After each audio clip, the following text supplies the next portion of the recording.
ഇതാരും അച്ഛനും അമ്മയോ? എപ്പോ വന്നു? കുറച്ചു നേരമായി. കാലത്തന്നെ എങ്ങോട്ടാ? ഇരയെ പിടിക്കാൻ. ശിവേട്ടനിപ്പോ പല്ലിയുടെ ജന്മ, നാക്കുകൊണ്ട് ഇരയെ പിടിക്കൽ. എന്താ നിനക്ക് പറ്റിയത്? മര്യാദക്ക് ഓഫീസിലും പോകാതെ ഇതും കൊണ്ടെങ്ങനെ ജീവിക്കാമെന്നാണോ ഉദ്ദേശം? സർക്കാർ കാര്യം മുറ പോലെ എന്നാണല്ലോ, അതവിടെ നടന്നോളും.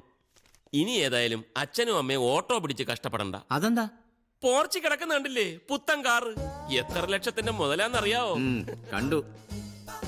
ഇതൊരു പാമ്പും കോണിയും കളിയാ. ഇതിന്റെ വരും വരായകളെ കുറിച്ച് വല്ലതും നീ ആലോചിച്ചിട്ടുണ്ടോ? ഒരു റിസ്കും ഇല്ല. അച്ഛൻ ഇതിന്റെ സൂത്രം അറിയാഞ്ഞിട്ടാ. ആദ്യം നമ്മൾ ചേരുന്നു, പിന്നെ നമ്മളെ ഇടത്തും വലത്തും ഓരോ കാലിൽ നമ്മൾ ഓരോരുത്തരെ റെക്കമെൻഡ് ചെയ്യുന്നു. കാലോ? അച്ഛന് മനസ്സിലായില്ലെന്ന് തോന്നുന്നു. ഞാൻ ഡെമോൺസ്ട്രേറ്റ് ചെയ്ത് കാണിച്ചുതരാം. വളരെ ഈസിയാണ്. ഇതാണ് ഡെമോ ഷീറ്റ്. ദാ ശ്രദ്ധിച്ചു കേട്ടോണേ. ഇതിപ്പോ നമ്മൾ ചേരും. ഇത് ഇടത് കാൽ, ഇത് വലത് കാൽ. ദാ ഇതിന്റെ താഴെ. മതി മതി മതി. വാചകം അടിച്ച് അച്ഛനെ കൂടെ വീഴ്ത്താനുള്ള ശ്രമം ഇത്. റിട്ടയർഡ് ലൈഫിൽ ഇരുന്നുണ്ണാനുള്ളൊരു മാർഗമാ. ഇരുന്നുണ്ണാനല്ല, എരന്നുണ്ണാൻ.